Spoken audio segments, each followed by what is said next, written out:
Hello friends मोर चैनेলত आपनालोक सकलोके आदरणी जनाइছো। আজি আমি এটা বহুত স্পেশাল জলকীয়াৰ আচাৰ বনাবলৈ লৈছো। ই বনাবলৈ বহুতেই সহজ। ইয়াৰ বাবে আমাক লাগিব জলকীয়া 20-25 টা মান, সৰিয়হ আধা বাটি, হোৱাইট ভিনেগাৰ 1 কাপ আৰু অলপমান কেঁচা মিঠাতেল। এতিয়া আমি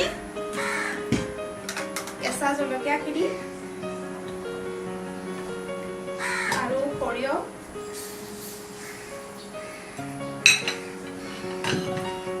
আৰু ভিনেগাৰখিনি একেলগে মিক্সিত দি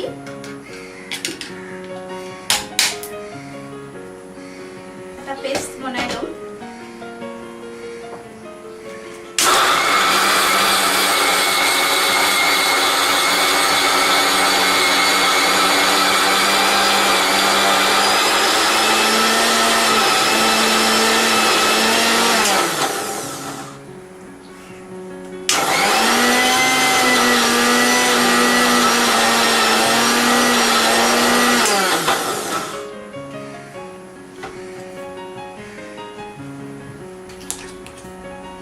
পেষ্টখিনি আমি এতিয়া এটা চিচাৰ বাটিত উলিয়াই লম।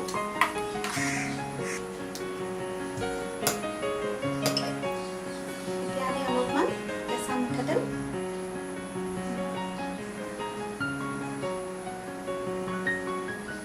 ইয়াত এড কৰিম।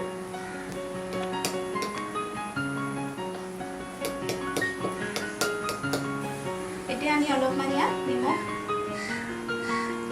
আন্দাজ অনুসৰি অলপমান নিমখ দিম। এয়া আমাৰ সৰিয়হ জলকীয়া আচাৰ ৰেডি হৈ গ'ল। ইয়াক ৰুটি আৰু চাউৰ লগত খাবলৈ বহুতেই ভাল হয় আৰু ইয়াক 2-3 মাহৰ কাৰণে ভাল হৈ থাকে। যদি আপোনালোকৰ আমাৰ ভিডিঅ'টো চাই ভাল লাগিল তেনেহলে লাইক, শেয়াৰ আৰু চেনেলটো সাবস্ক্ৰাইব কৰিবলৈ নাপাহৰিব আৰু কাষত থকা বেল আইকনটো ক্লিক কৰিবলৈ নাপাহৰিব কিন্তু।